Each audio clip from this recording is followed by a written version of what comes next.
Welcome to the Lady Up America podcast. I'm Diane Canada. I'm your host. I'm so glad you're here today. Thanks for tuning in. God said he will not be mocked, but it didn't say that we, as believers in him, wouldn't be. I hear people a lot out there telling me, Diane, would you just cool it with all this God stuff? That's what they call it. I've also heard them say, would you cool it with all this God crap? That really, don't say that to me. But what it tells me is that these people doing the mocking have no idea of the transformative power of Jesus Christ. They just don't get it. They've not had their own road to Damascus story with Jesus. They don't understand what we won't shut up about. They just don't get it. Today, if you're stuck, or if you're being mocked, or if you are struggling with an area in your life, I want to remind you today that Jesus is the answer to every earthly problem that we have. And I'm going to go a little deep today. I'm going to share with you some of the pivotal ways, 4 very pivotal ways that he transformed my heart and my life. I always used to love it when women, as I was growing in my faith, women would share their most vulnerable stories with me. I loved that because it gave me hope that if God could do it for them, that he could do it for me. And he really did. So I'm going to share a couple of those with you today, 4 of those with you today. So come on back. Let's get personal. Let's talk about our transformation in our heart and in our mind with Jesus Christ. And hopefully it'll give you a big old dose of hope today. I'll be right back. Around this town, lady up around this town, victory on the battleground, we claim it now. Lady up, lady up, lady up, lady up. All right, ladies. Wow. Like I said, God said he would not be mocked, but we sure will be. We'll be mocked. We'll be ridiculed. All kinds of bad things can come on us. Even in all parts of the world, there are people who are martyred for their faith. Ultimately, God has the last say. We know that. But while we're here, we are ambassadors for him. We're going to take the heat. We're just going to do it. We're in a world that's growing more and more and more hostile toward God. We did see a massive revival in our country, thank God, on November 5th. And that gives us a lot of hope. But this is the beginning of our work, because the reason we had that tremendous victory and mandate is because on our watch, the church, on our watch, we allowed things to get so bad that we almost lost our country in November. They almost took it from us. So now we got everybody, we're all awake. We're okay, we're sorry, God. We're sorry. We're scrambling now. We're going, okay, how did we miss it? How do we never let this happen again? And that's what I want to really focus on these next several weeks. How do we make sure we never get there again? And I think it really just has to come back to our heart. I've been around this political realm for a while now. And what I have seen is that politics is not the answer. Trump is in there and he's doing amazing things. I am so excited about what this cabinet, what this administration is already doing, not even 2 months in yet.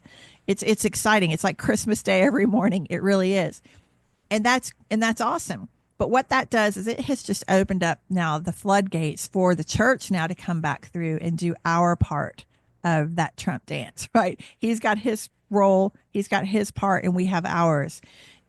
We have to help him. Whether you like Trump or don't like Trump, you got to admit that our country's slowly getting back to some normalcy and getting back on track.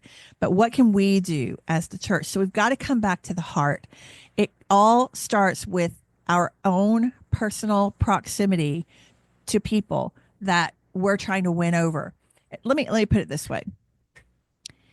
If you don't have relationship and some trust equity built with someone, you really don't have that much influence on them. We hear this term social influencer, and I know we have Hollywood and mainstream media and all that. They've hyped up these people that are supposed to be influencers, right? And it's all about looking at how many people follow them and look at how many people they touch every day or engage with every day. That's really not the mark of a real influencer. We are influenced so much more by the people that are in our lives that we see over and over and over again, that we trust, that we like, and that we trust. Those people in proximity to us have the most influence on us. So if we're looking at our culture and we're trying to win our culture back, I don't think it's going to be some big, massive splash that's going to happen like a one and done. I think this is small conversations, one conversation at a time. It's one relationship at a time. It's one little win at a time. In our little sphere of influence, we have a lot of women doing that at scale. That's how communities change.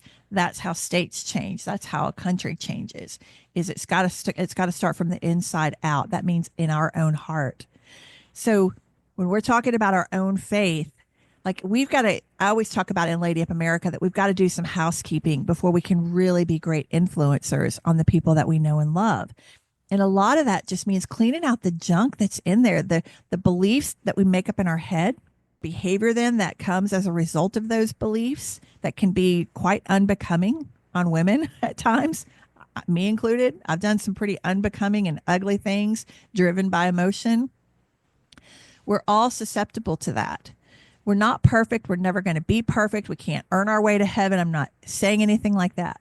But what happens is when you actually start to fall in love with Jesus, when you actually understand the gravity of that relationship with him, then your whole want to changes. You want to obey him. You want to serve him with your life. You want to sacrifice things and exchange things that are so prideful or selfish or whatever in exchange for the things that have kingdom value. It's just your whole want to changes. So when people mock or people put down me or some other Christian sister that I may have out there that I really admire, I know in my heart not to take that personal, because what I feel more than anything is just sad for them, because it tells me they have no idea what a walk with Jesus is, what that looks like. If they understood how he can transform a heart and transform a life, they would never mock. They would be like, that's where humility comes in. That that humility kicks in when you understand exactly what Jesus did for you. So I want to walk through a couple of things today. In particular, I want to give you 4 huge benchmarks in my life where I started to get it, where it started to click that the gravity of that relationship.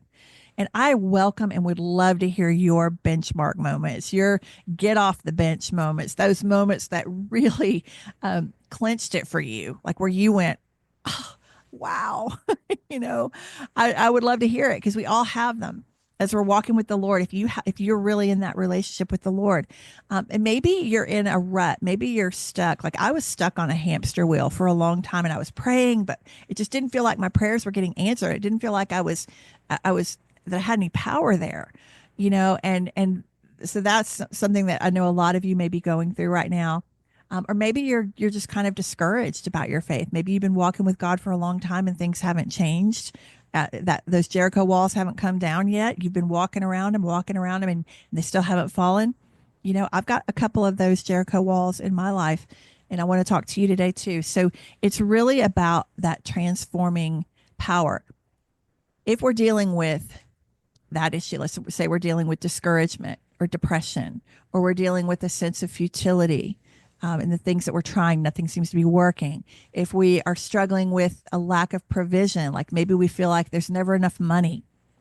Maybe we're having an identity crisis. We don't really know who we are. We don't really know how to discover who we are. Maybe we're dealing with insecurity. Maybe we're dealing with imposter syndrome. Maybe we're dealing with pride and selfishness. Maybe you go into a situation expecting to do the right thing, and then this little ugliness comes out of you, and you don't know where that came from, and you say something wrong and you offend, and now the relationship is injured. I mean, there's all these things that we deal with. Well, I want to tell you that Jesus is the answer to all of that. All of that. I'm not saying that we won't still have moments of insecurity or moments of fear or moments of doubt, or we're going to have those in our life always, because we're human. We're in this human experience, and we're life is tough and it challenges us at every turn. So we're going to deal with things. But the difference is we're not dealing with it alone, and our power is not diminished because of things that we don't know. So we're so much more powerful on that spiritual battlefield when we're fully suited up and we're not a wounded warrior, is what I'm trying to say.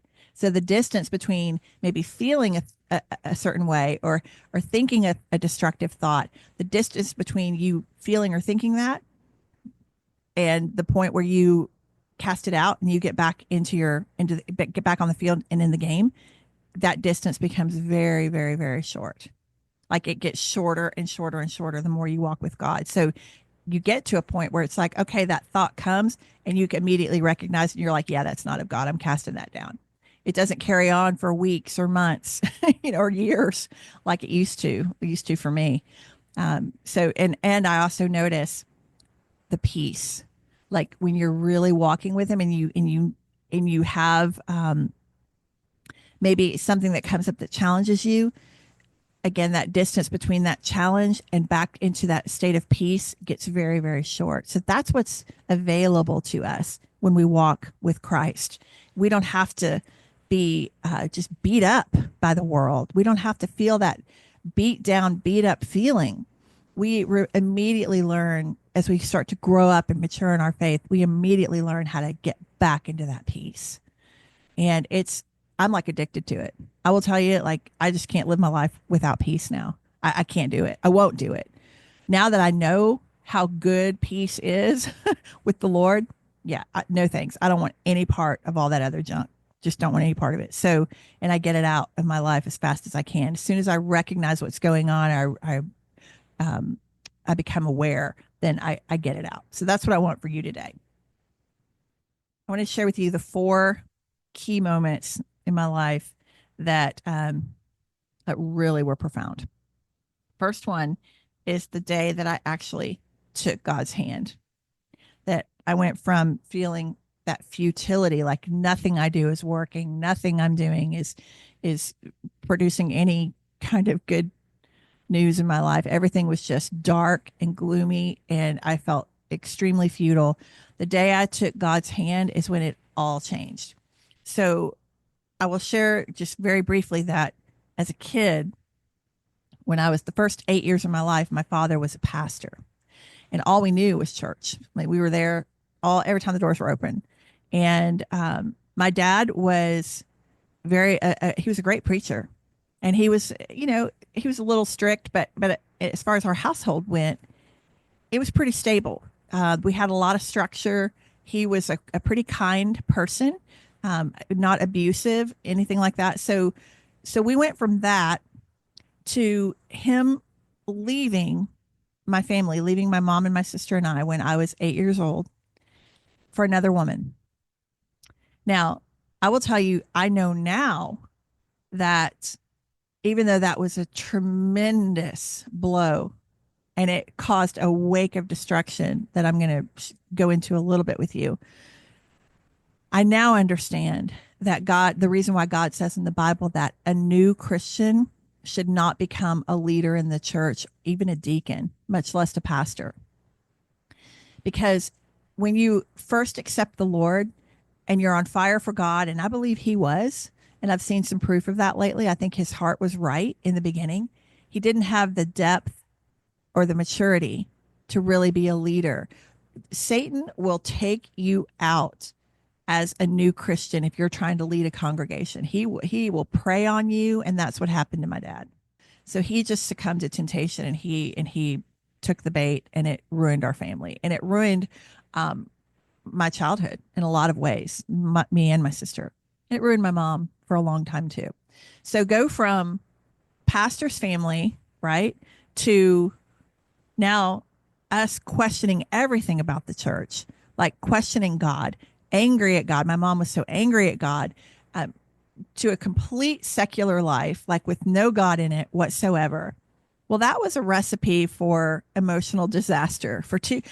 I always say dads are charged with helping daughters understand A, their identity, and B, how to be treated by a man.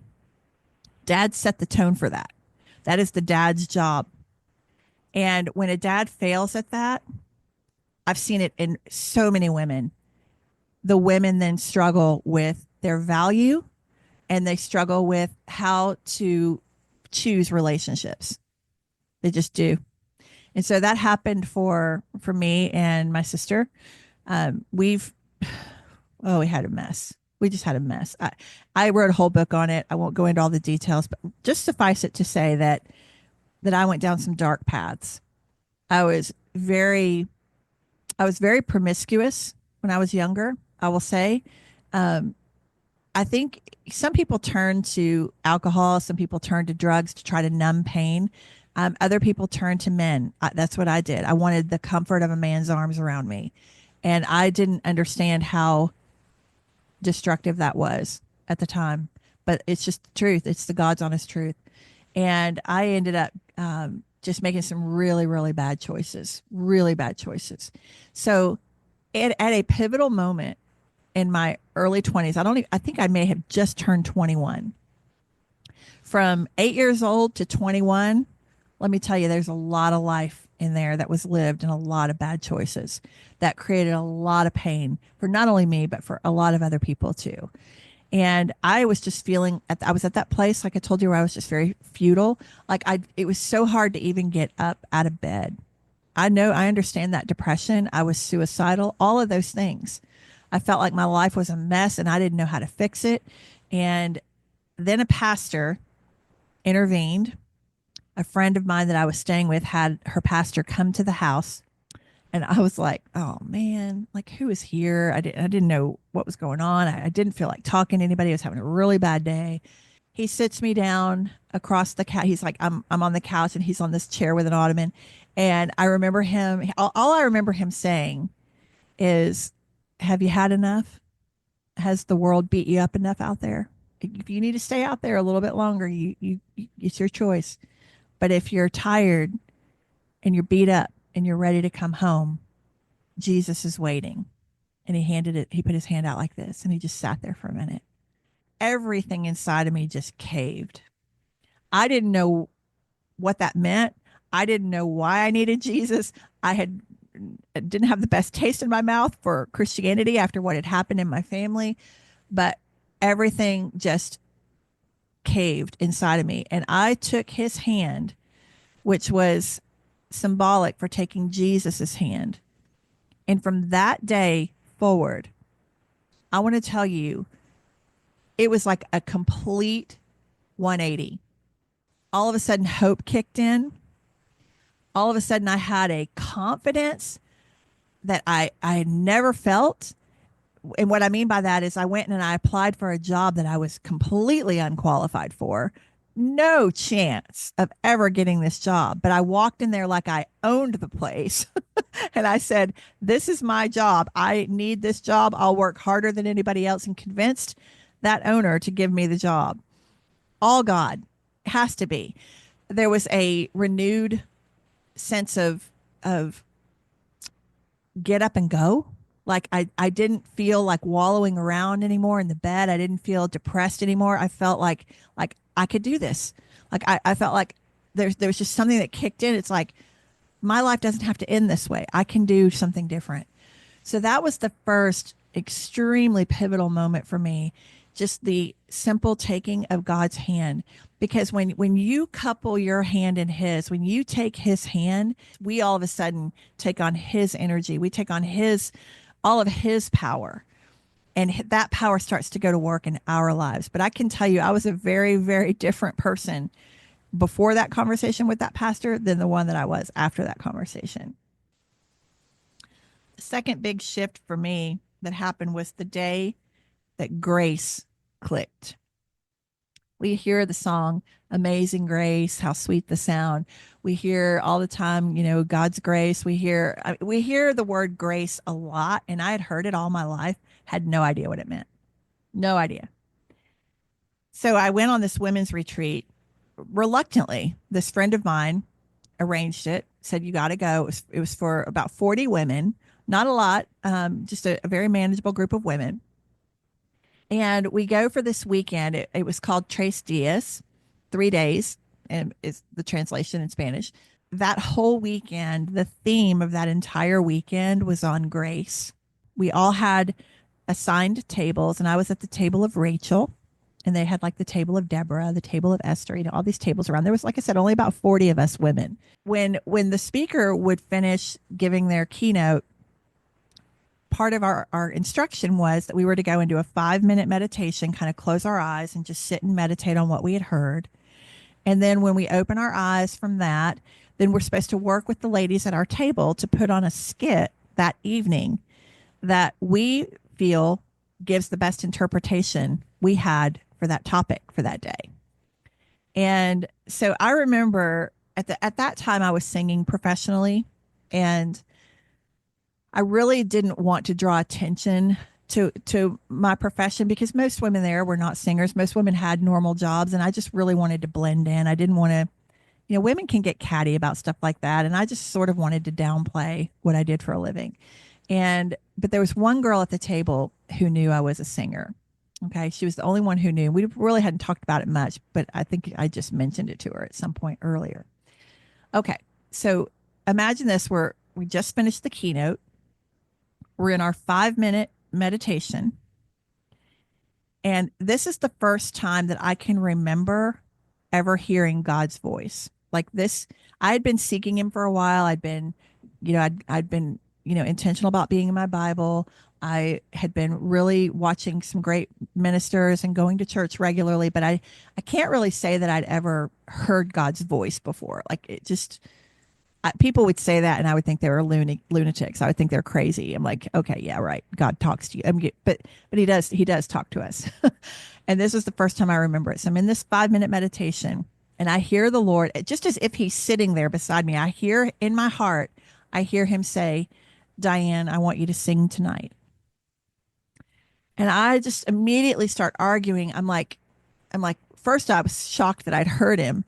And then I start arguing because nothing inside of me wanted to sing. Like I said, I wanted to not draw attention to my profession. I didn't want to get up there and sing and kind of be singled out like that. So I'm like arguing with him in my spirit, right? I'm going, no, Lord, please don't make me do that. Please don't. And then he said the second statement. He said, and I want you to sing Amazing Grace. And I went, oh my goodness, Lord, well, about that time, it's time to open our eyes and now get to work with the women at our table to build our skit. Well, I was not offering that up. I'm like, I am not, they're going to think I'm crazy if I say that out loud. So I just didn't. And as we start talking, things start, coming together for the skit that we're going to do. We're throwing around ideas. Well, the one girl at the table, Christy, who knew that I was a singer, she starts telling a story about how when she gets back to Nashville, she's got a dilemma. She's got two friends who both have birthdays on the same day. One of them is a Christian songwriter, and the other one is just a party friend. She wants to go dancing on the bar at Coyote Ugly. And so she has this idea. She says, what we could do for our skit is we could have the Coyote Ugly girl come to the Christian songwriters night, and then she gets saved. And Diane, you're a singer, so you could play the country songwriter, and we could do Amazing Grace. And I want you to know, I sat there and I went, you have got to be kidding me. It was like God was giving me a heads up of what he was about to do. And I just shook my head and I'm like, I was mortified. I'm like, I cannot believe I'm going to have to do this now.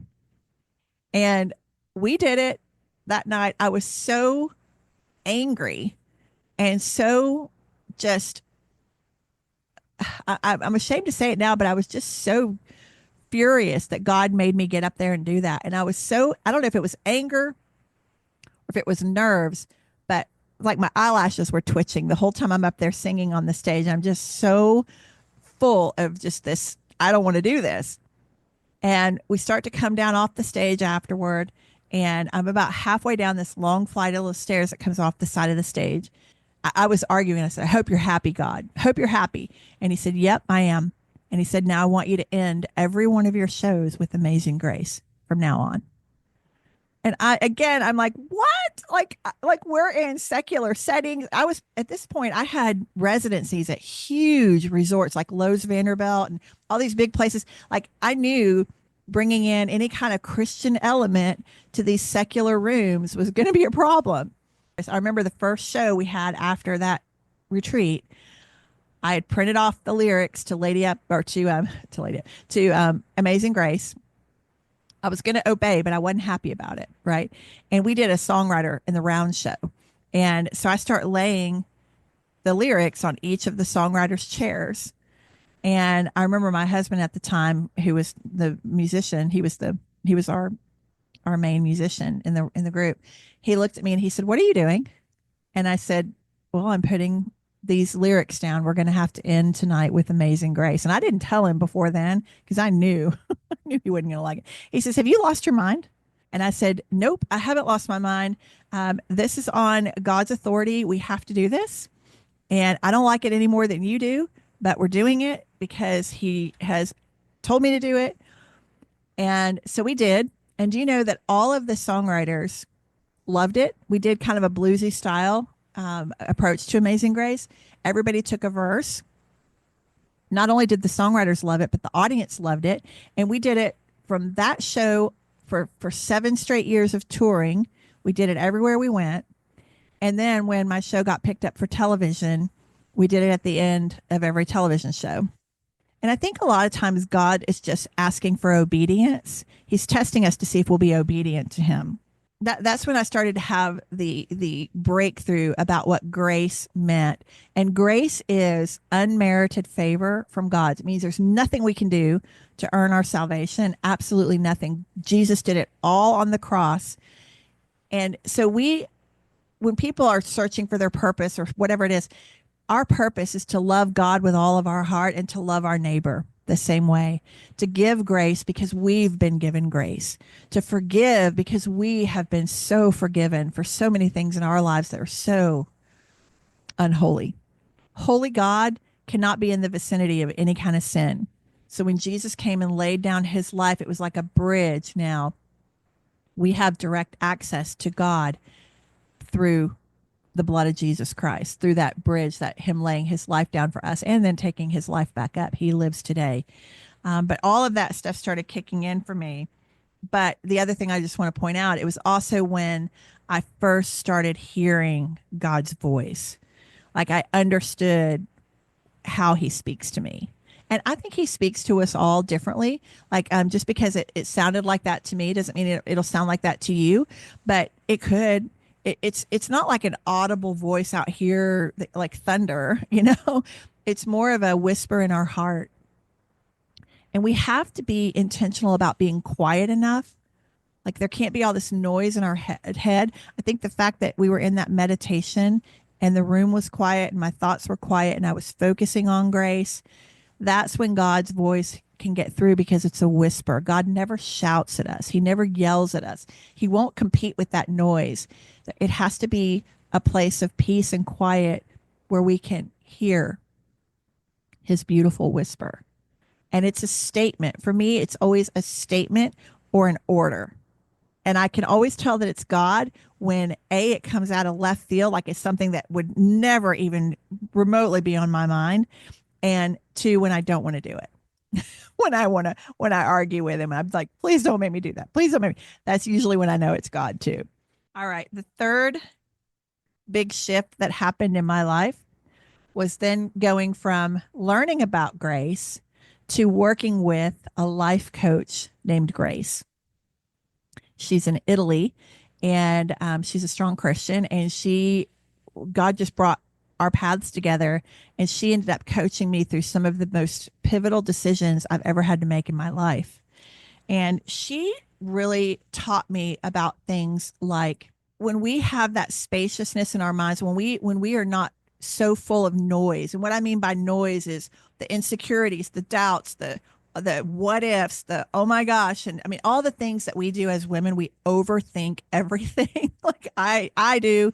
I can fall into that real easily, to overthink everything. So there's just all this noise, right? It's just all this white noise in our head. She started to help me understand how to clear that. The devil can't read your mind, but he can sure whisper thoughts into your ear and plant all kinds of ugly thoughts in your head. He's great at that. He is the master of deception. He wants us to have all that noise and all that worry and all that anxiety. If he can keep us torn up like that, then he knows God's voice can't get through, or it's a lot harder for it to get through. And so that's one of his tactics, is to just keep us so wound up that we're not listening for God's voice. Instead, we're just all wrapped up in all these thoughts in our head. So she started to help me see a lot of that. Things that I was struggling with at that time were feeling like I wasn't doing enough. And I can still feel that way. Like feeling like, every minute, I've always been a good time manager. And, hey, if I've got 30 free minutes, what can I be doing during that time that's productive? And just hustling and working, and just always having, like, I would schedule my meetings back to back to back to back to back. And so if one meeting ran late, then it ran me late and I was skidding into the next meeting. And I lived my life like that for so long. Grace helped me to understand to stop that, to stop that stuff, and to start allowing more buffer in my life, not only in my mind, but also in my schedule, my calendar. She taught me how to go take walks out in nature. That's a really, really good way for me to quiet my mind. And that's usually when God's voice can really come through loud and clear. I come out of my walks most of the time with so much clarity on what I'm supposed to do next, because I've been intentional about clearing all that, settling all that stuff down, settling my spirit down, listening for him. And then it just lands on me what I'm supposed to do next. If you go chase a butterfly, it's going to elude you. You're going to chase it off, right? But if you're just still, then a lot of times it'll just land on you. And that little butterfly lands right there and you can look at it, but it's because you're still and you're peaceful and it feels safe to land. Well, that's kind of how our thoughts are. It's like when we're still and we're quiet and we're intentional about that, then God can get through, and that idea or that solution can just land on us. I remember Grace laughing at me one day. Again, she lives in Italy, and she was just laughing at Americans. She says, "You Americans in the hustle." She's like, y'all are just exhausting. I said, "Tell me what a day in your life is like, Grace." And she says, "Oh, well, I usually get up around 9 or 10 in the morning, and then we have, she talk about a beautiful breakfast that they'll make, and they'll have tea and all this. And then she says, they might go stroll and take an early afternoon walk. They may then go to a restaurant and have aperivo, leisurely walk through town." And she says, "We'd come home and, have maybe an hour or two of work, and then siesta. Then we kind of take a nap. And then, as we start to get into the evening hours, then it's all about dressing up and going out. They love to go out and socialize with friends and have great Italian wine." And I'm thinking to myself, when do you work? And she told me, she said, "Diane, the key is we work in a small time slot of our day, and it's very productive work. We're very intentional about our work, but our whole day is not work." She said, "You've got to enjoy your life." And I just remember thinking, I don't have that kind of luxury. Do you know the bills I have? But she made way more than I did at that time. So there was something to it, there was something to it, because that working in an intentional small space versus killing ourselves all day long and burning ourselves out, something to be said for that. So that was another big shift in my life. Her teaching me how to be still and let God's next breadcrumb just land on me. And then the fourth big shift that happened in my life, and this has just been recent, was the day that grief was lifted from me. That was an incredible day.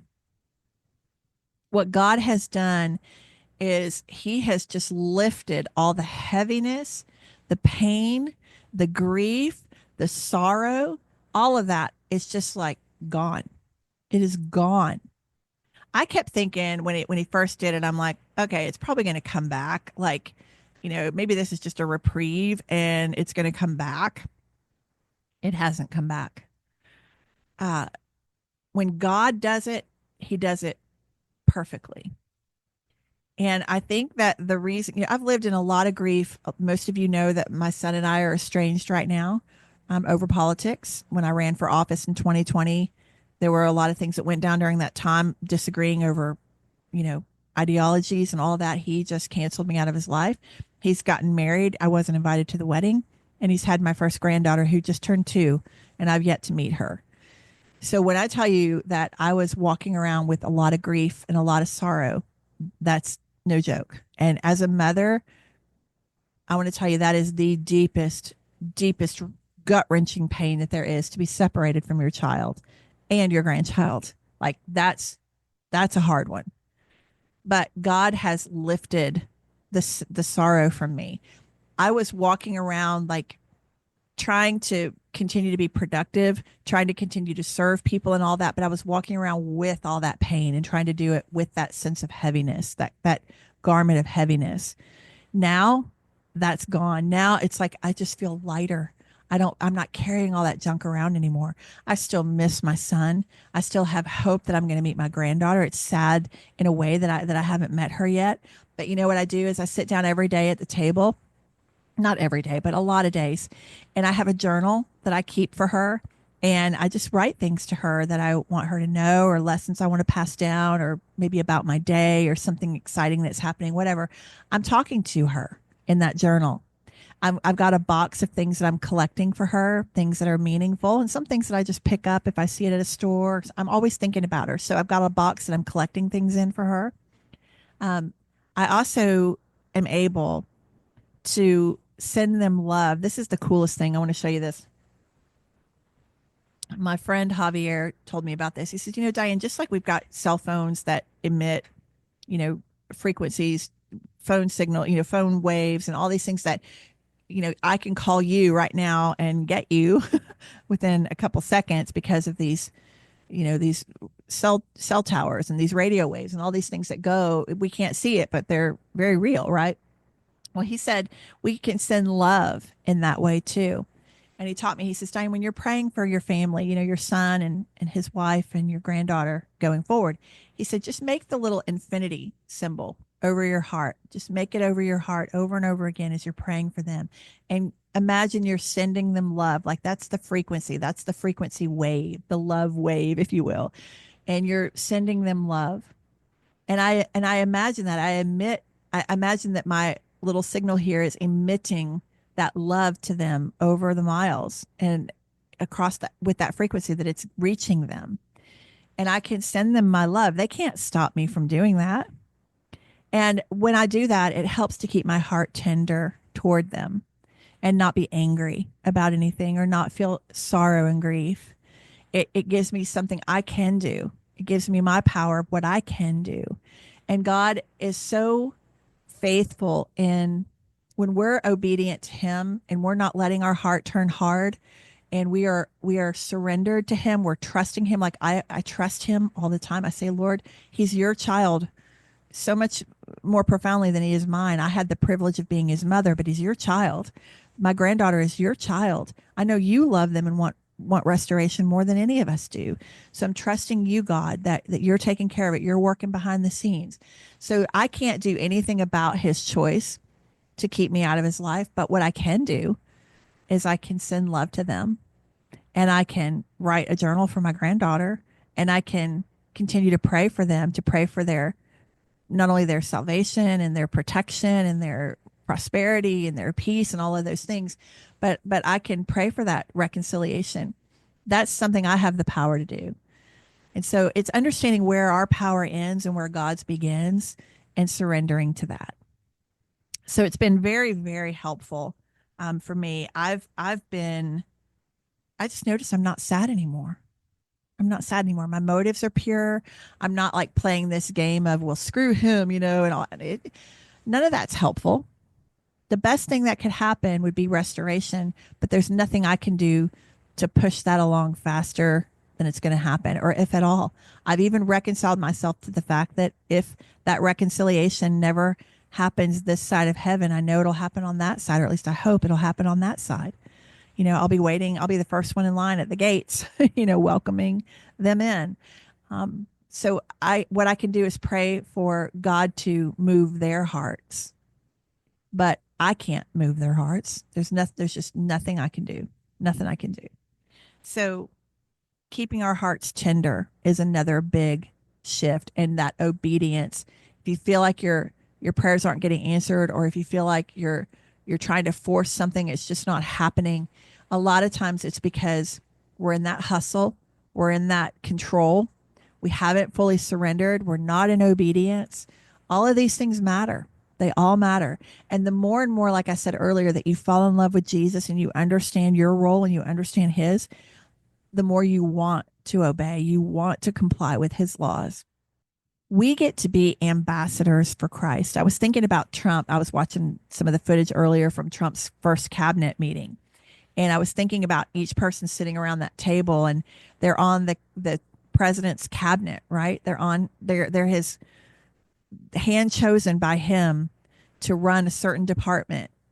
We, just like them, are hand chosen by God, if you will, to be on his cabinet. Like, we are disciples for him. We are ambassadors for him. How do we want to represent him in the world?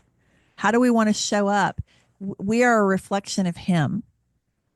And so we need to be walking out that fruit of the Spirit, not just talking, but we need to be walking it out. And the only way we can do that is with the help of the Holy Spirit. I don't think we're capable of doing it on our own. I think we're too selfish. We're too prideful. We're too wrapped up in the outcome that we want.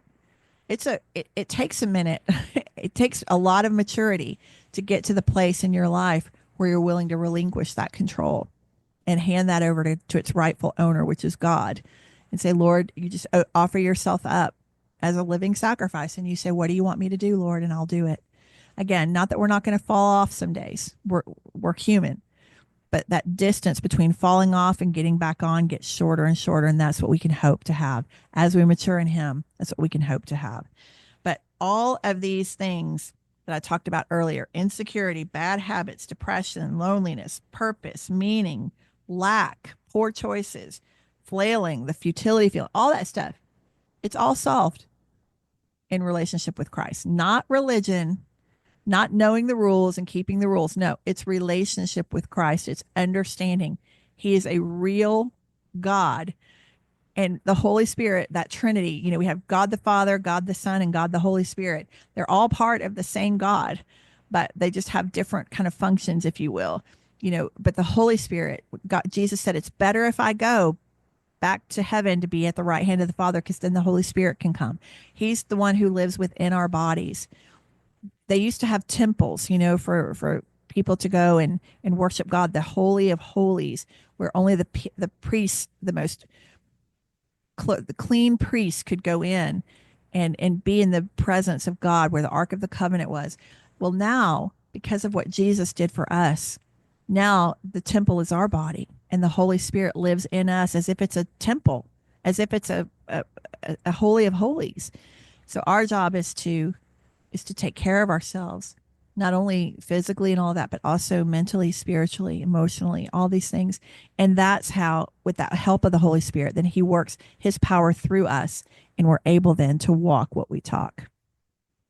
But he's the cure for everything that ails us. Absolutely. There's not one earthly problem that God can't solve through his word, through his help, through his Bible, through his teachings, all of it. So I hope that helps you today. I hope that will challenge you to think about where you're at. What is it that you're facing? How is there anything that I've shared in my story here today that resonates with you? If there is, let me know. Leave it in the comments. I really would love to hear it. So as we wrap up today, I want to remind you of a couple of things. One, you can always pick up my book. I want to remind you to do that. I always forget to say it, so I'm trying to remember more. LadyUpAmerica.com, and you can get the book. This helps you. And my other book is on there too, the one where I go into a lot more of my personal stories. Y'all, it's been a long life, I want to tell you. But I have freedom now, and I want you to have that freedom too. I want you to have that lightness, that spring in your step, because when you're whole and you're healed, you're not a wounded warrior anymore on the battlefield, then you're so much more effective out there. You're so much more effective at winning people, winning more trust, and winning more people to God, so that then he will heal our land. I also want to remind you that my first virtual conference is coming up April 4th and 5th. It's going to be Friday evening for a couple of hours, and then Saturday for like 3 hours on the 4th and 5th. And I encourage you to go to ladyupamerica.com and get your tickets for that. We're really excited about it. Friday night is going to be all about healing. The whole thing is around healing and helping usher in this golden age. But Friday evening, we're going to be talking about how to heal our bodies from big pharma and big food. I've got some great expert women coming on to talk about that.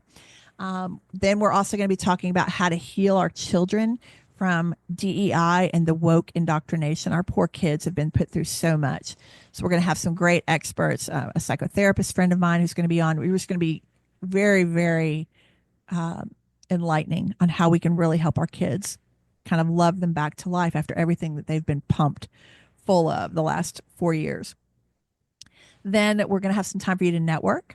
And then coming into Saturday, you're going to have 3 training sessions with me. The first one's going to be on how to heal our country by bringing back Christian values.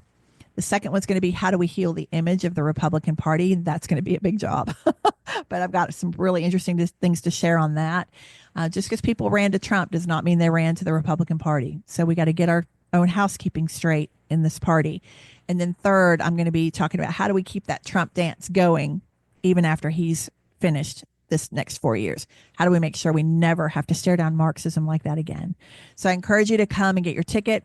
This fan here, I just ordered one off Amazon. I invite you to go on and just get one of these vintage fans. But we're going to be waving these at the camera, like, you know, on it. This virtual conference is going to be like a Zoom on steroids. It's going to be called Zoom events. And this is just a way for us to keep some energy, to applaud if there's something that you like, you want to show, you know, some excitement around. This is something you can do. We've got some cool swag on the website too. You can get a little canvas lunch bag. You can get a great coffee mug. There's just, you can get a journal to take notes. I mean, there's just some neat things on there. So go to ladyupamerica.com, get your tickets, get your swag, get your fan, and let's get ready for a great conference April 4th and 5th. All right. Hope this has been helpful for you today, ladies. I love you so much. And I want you to know that it doesn't have to be hard. It doesn't have to be heavy. You don't have to walk around with the weight of the world on you. You just don't. I'm free, and I want you to be free too. All right. I will see you next time. Lady up. Lady up around this house. Lady up around